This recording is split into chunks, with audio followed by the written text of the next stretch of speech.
Hey guys, this is Frau G, and today I quickly wanted to talk about making sure that you have your email notifications turned on from within Google Classroom.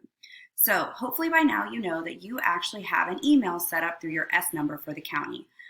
So the way that you check this is by going to Office 365.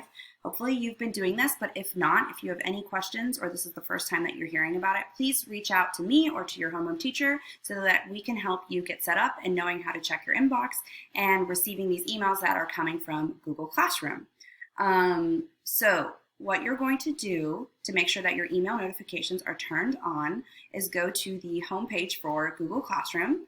You're going to go all the way over to the left where you see those three bars. You'll click on it, and this menu will kind of come up. You'll see all of the classes that you're enrolled in. Of course, for me, it's all the classes that I teach.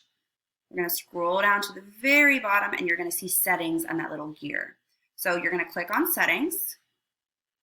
And the first thing you're going to see is profile, and then the second bolded term says notifications. And you want to make sure that you have your email notifications toggled on so that it's blue.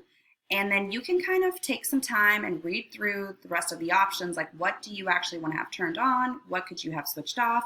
The most important one that I wanted to talk to you about was having this private comments on work turned on, turned blue, because a lot of your teachers are probably leaving you private comments on your assignments or maybe on letting you know that work is late. And if you have those private comments on work turned on, then you'll be getting email notifications from your teachers as soon as they're communicating with you. It's also great to have your email notifications switched on because as it's getting closer to the due date, if you haven't finished an assignment, you're also going to be getting email notifications from Google Classroom in regard to that work. So this is just a really awesome tool for you. It helps you stay organized. And also, of course, just getting into the habit of checking your email and being aware that you have an email is great because in this virtual world, this is just kind of like your space for you to manage and to make sure that you're keeping up with your classes and also with your communication. And of course, if you haven't been logging in, it's the greatest way for you to reach out and also contact your teachers with questions, with feedback, even with little stories. We love to hear from you. So again, if this is the first time you're hearing about it, make sure that you reach out to us. I hope you have a great day. Take care. Tschüss. Auf Wiedersehen.